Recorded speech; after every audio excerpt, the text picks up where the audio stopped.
An ex-hitman comes out of retirement to track down the gangsters that took everything from him. This is my review of John Wick.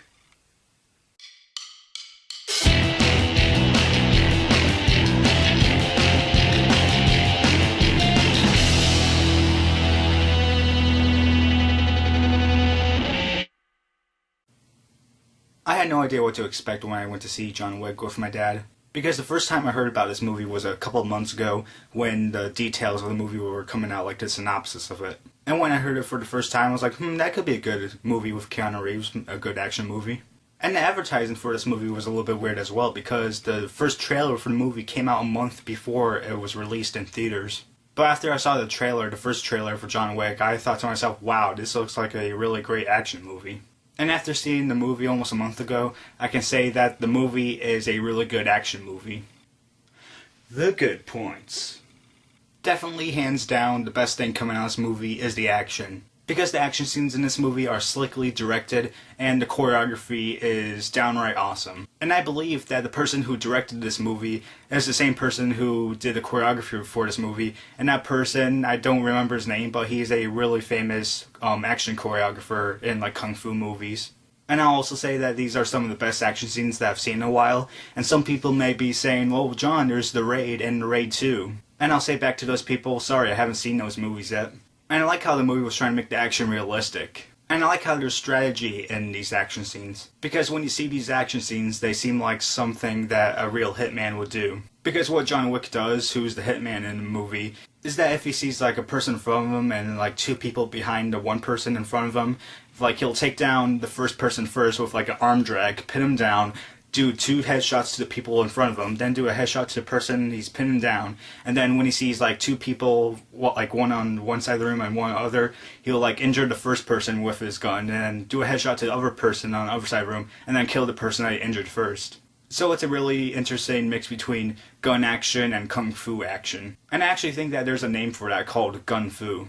Next, I'll have to say that Keanu Reeves was really good in this movie as well. And I think that this is one of his best movie roles also. I don't know if I could say yet if it's better than The Matrix or Point Break or Speed, but it's definitely up there in his top 5 and definitely one of his better roles in recent memory. Sound design is another thing done well, because when I was in the theater, I felt like I was inside these like close quarter houses, or inside these warehouses, or inside these clubs when there's gunfights happening, or outside in the open when there's fights or gunfights happening. As far as the rest of the directing and the writing goes, I thought they were done well. And I liked how there were these small comedic moments that were happening or written in like between dialogue or between these action scenes.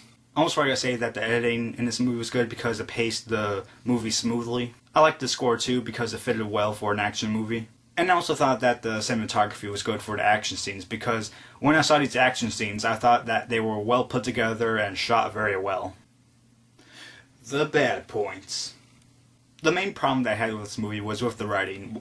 And like I said before, I thought that there were some really good scenes and other parts of the movie that were written well. But there are other moments where you don't really understand the character decisions in a way. You don't know why there's just one scene written at the beginning of the movie, since it sort of spoils the way the movie progresses.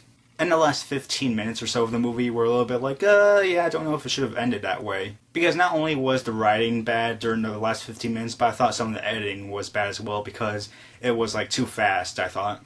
And it sort of seems like the filmmaker was like, oh my god, we're running out of time, we have to put stuff together really fast. But I'll get to those moments in the spoiler section.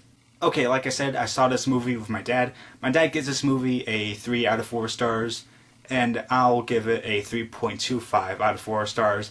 Like I said, I thought this is one of Keanu Reeves' best movies in recent memory. And I think that this is one of his best movies of all time, but I don't know if it's better than The Matrix, Speed, or Point Break. If you're a fan of Keanu Reeves, if you're a fan of action movies, you'll love it. But the only problem that I had with the movie was with some of the writing, because some things sort of didn't make sense with the character decisions, and some other things didn't make sense.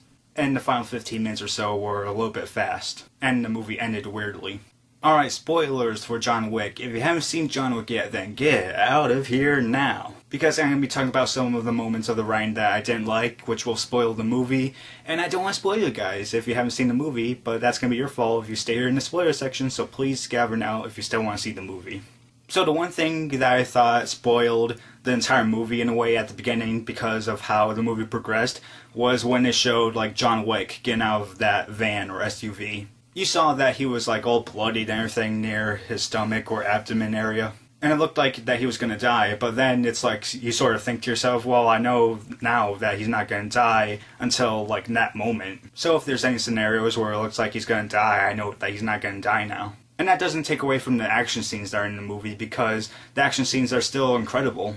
But I'm just saying that if he's not going to possibly die until that moment, like we know that he's not going to die during that like portion of the movie between the beginning and that moment when we see him like lie on the ground bleeding.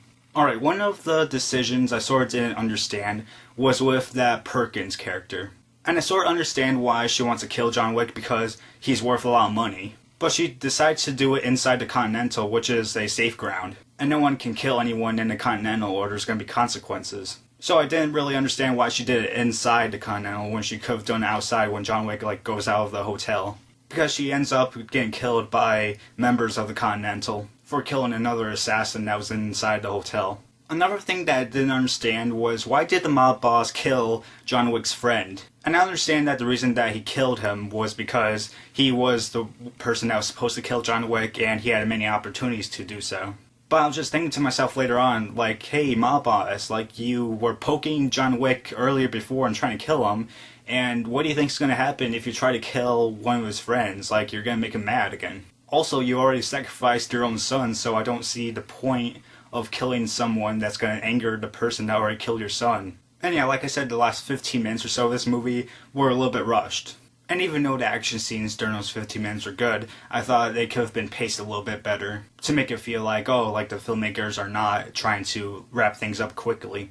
And then the ending comes and John Wick goes inside this, I don't know what you call it, this facility where there's dogs in cages, I guess a pound or something. And he stitches and staples himself up. And then he looks at one of the dogs inside one of the cages and he opens the cage, gets a dog collar, gets a leash, and goes walking with the dog outside and to the city, I'm guessing. And then the movie ends there and sort of like, okay, I guess? And I thought that was a really strange ending because you're stealing a dog that's not yours and you don't know if that dog has an owner. And I thought it could have ended a different way other than walking the dog out of the facility and walking towards the city.